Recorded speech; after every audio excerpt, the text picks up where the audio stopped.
Hello viewers, this section deals with the various types of organizational structures. In the last lecture we discussed how to design an organization and this will be the output of all those design decisions. Now when organizations usually start, they start very small, and when they start very small you have only few people, and most of the organization follow a very simple structure which is characterized by low departmentalization. Why? Because the organization is so small. Suppose if it is a startup with 5 employees doing some software coding, you cannot have departmentalization. Everyone will be doing every kind of jobs. You will have wider span of control. Suppose you grow, you have a bigger project, you recruit 15 people, so and yeah, there will be one person who will be handling all, so you will have a wider span of control. Authority will be in the hands of the founder, and there will be little formalization because the organization is very small. Right. When the organization grows in size, you can see that there will be a compulsion to create departments. Why? Because you need more control over the functions. You may have to make sure that all the important managerial organizational functions like operations, marketing, HR, they are all done properly. So you create departments based on these functions, because that is the most obvious and easiest way of departmentalization when the organization is on the growth phase. So depending on the various factors like the nature of the industry, nature of the products or services, you look at creating departments. But most of the time what we have seen is that as the organization grows, you adopt a functional structure. So again, functional structure is a traditional design. You will see it in most of the organizations where departments are created based on the functions. And the organization grows much more bigger, and they diversify into various other businesses. They will have multiple products, multiple geographies, they will operate in various industries.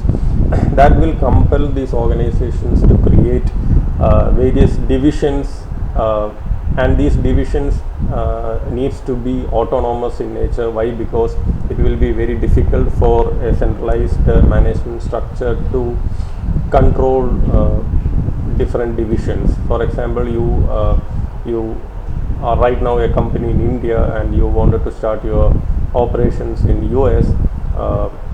That will be a separate division, and that has to be a separate division, and has to be a person in charge of the US operations. Why? Because geographically that is a totally different market. Or you are having you are doing a business like, say, you are a computer hardware company and you are venturing into another industry like software.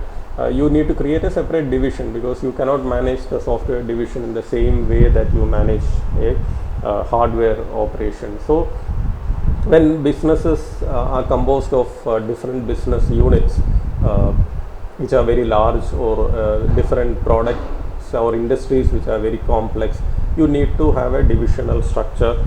And what is special about divisional structure is that you create what is commonly known as the SBU, strategic business units, where the leaders of the strategic business units are given autonomy and decision making powers.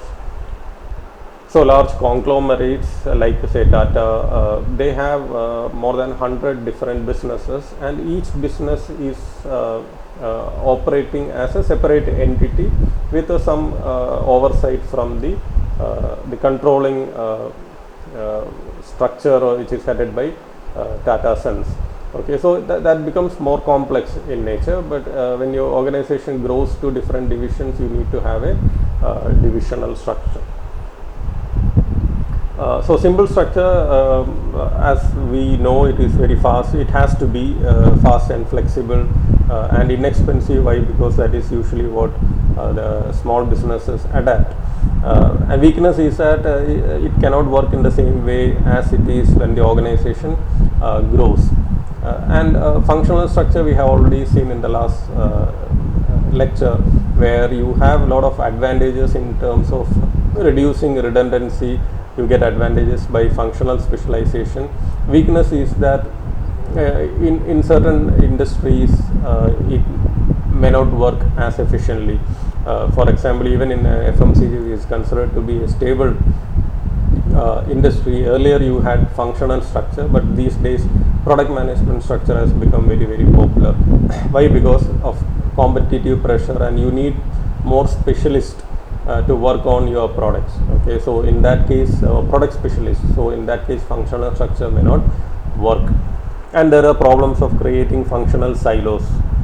Divisional structure, of course, it has to be the choice when you have diverse businesses across various industries, and you have to delegate the responsibility and authority to divisional managers. So in that sense it is easy to manage. The weakness is that there is always a redundancy, because suppose you have two large business divisions, those two divisions will have their own marketing, finance and HR functions. So naturally there is going to be increasing cost, and which theoretically will reduce the efficiency, but that has to be one structure of choice for diverse businesses. And over a period of time the organizational design has also grown to accommodate various factors like frequent business changes, the commonly used acronym VUCA: volatility, uncertainty, complexity and ambiguity. The need for organizations to be very fast in decision making. The focus on innovation has created new structures which promoted cross-functional teams and people from different functional departments coming together and working on projects. So new set of organizational designs and come into play. We will explore those structures. One structure is called as a team structure, where the organization is made up of work groups or teams. In many software companies you can see the base on which that organization is being built is based on teams, where the employees in the team are involved and empowered. The issue is, of course, when you are looking at a managerial perspective, there is a lack of chain of command, and the teams can compete with each other, but there is definitely a lot of pressure for the teams to perform. There can be problems within the different teams competing for the same projects. I know of an organization where the software division is consisting of a team structure where the different teams will compete for projects within the organization, which creates a lot of competitiveness. At the same time it can create problems, but it's a very fluid structure, a very organic structure. And then when the organization grows, or like an organization like P&G or Sony for that matter, they try to get the best of all the various types of design, and ultimately what you get will be a kind of a matrix project structure, where you bring in specialists from different functional areas and they work on projects, but they return to their areas, respective areas, when the project is completed. This happened even in companies like Tata Motors. One of the famous projects was the Nano projects, where at that time the group chairman wanted a specialized team to work on the project, and all the different experts from various functional domain came together for that project, and once the project was over, they went back to their respective domains. Advantage, as you can see, it's very flexible and fluid. Of course it's very complex to manage, and there can be issues with regard to hierarchy and task in a matrix project structure. And a more conceptual way of looking at the organizational structure is to view organization as a boundaryless structure. Now this concept of a boundaryless organization was popularized by the legendary CEO Jack Welch, where he wanted his organization GE to be a boundaryless organization. Now boundaryless structure is where you are not limited by any boundary, whether it is horizontal, vertical or external. where you the purpose is not to protect the organizational boundaries. In the sense, the organization doesn't start or stop anywhere. The examples are virtual and network types of organization. I will come to that in detail.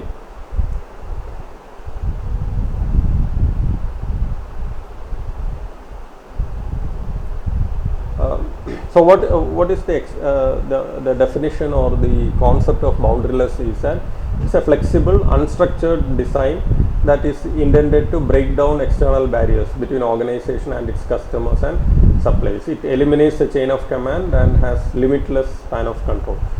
I would say that almost most of the organizations now practice an element of boundarylessness. For example, the moment you outsource any of your activities, you become boundaryless. For example, you are outsourcing your customer care to a call center. Your call center becomes an extension of your company, because that is where your customers is going to touch your company, and you cannot say that your organization stops at just before the call center. Call center also becomes an integral part of your organization in a conceptual sense. Okay. So many companies outsource their projects. Many companies get their work done by freelancers. If you look at an organization, or if I can say, or a project like Wikipedia, it is a boundaryless organization run by dedicated people who are not a part of any organization as such. So it's run by volunteers. So you have these kind of examples which are really modern. Or say another example is of course the Firefox or the Mozilla Foundation, which is essentially a small group of the organization, actually a very small, but you can see that it is run by various volunteers, volunteering coders and managers. So it has limitless span of control also, and you uses empowered teams rather than departments to run. So what are the different ways in which this contemporary organization design, like boundaryless organization, work is that they use virtual network or modular structure to get close to the stakeholders. Now what is virtual? Virtual is, of course, you have a very small core of full-time employees that temporary hires specialists to work on opportunities that arise. So there was an agency called Strawberry Frog, where they know that their core work, they know how to communicate with the customers, they get the businesses, they are highly creative people, but they also run their business by taking advantage of lot of specialists who are they temporarily hire to work on their projects. Okay, so that is one way of looking at this. Another is you can outsource your major functions. Okay, for example, companies like Nike, they are good in marketing and design, but they don't do production. The production is done by other businesses which are experts in producing shoes. Okay. Apple is again a great example where they have outsourced their manufacturing to Foxconn, while they are good in their design and software and brand building, etc. So you can build huge businesses by following these kind of boundaryless structure. Modular is where it's a manufacturing organization that uses outside suppliers to provide product components for its final assembly operation. I think that Boeing is a one company which uses this a lot to their advantage, where they essentially what they do is that they finally do the assembling operations, and most of the manufacturing of their products components are done by outside suppliers. Most of the automobile companies, they have a network of their suppliers who is supplying major parts, and finally in their factory they essentially do is that they do the final assembly operations. So there is no perfect example for all these. As I have already said, organizations take the best out of all the possible options and they create a structure which they feel which is suited for them. So we probably may not be able to fit any of these into real life examples as such. Now the challenges right now managers face with regard to the design is, how do we keep employees connected, especially when you have employees spread across the world, and even employees right now the trend is work from home. So how do you make sure that they are connected? How do you build a learning organization, which is again a good concept which I'll talk about in a while. How do you manage all those issues that is connected with globalization? See, again, this concept of learning organization has its root in organizations like General Electric and of course Jack Welch. Welch had a dream of building GE into a learning organization. The concept is very interesting in the sense that it says that an organization, although it is a non-physical, non-living entity, organizations can develop an ability to learn, adapt and change. How it does is through the practice of knowledge management by the employees. It is said that a learning organization will be able to choose the leader that organization requires. So it's a very, very interesting and intriguing concept. Of course, critics can argue that how can a non-living entity can learn, but the fans of this concept says that through knowledge management, through efficient efficient understanding of the learning processes, organization can develop the ability to learn. So what are the characteristics is that basically learning organizations are team based. There are a lot of empowered employees, and the key is to make sure that there is this management of knowledge, not only the most visible but also the tacit knowledge. How do you grasp that knowledge from the employees and share it to the entire organization? So there has to be a shared vision among the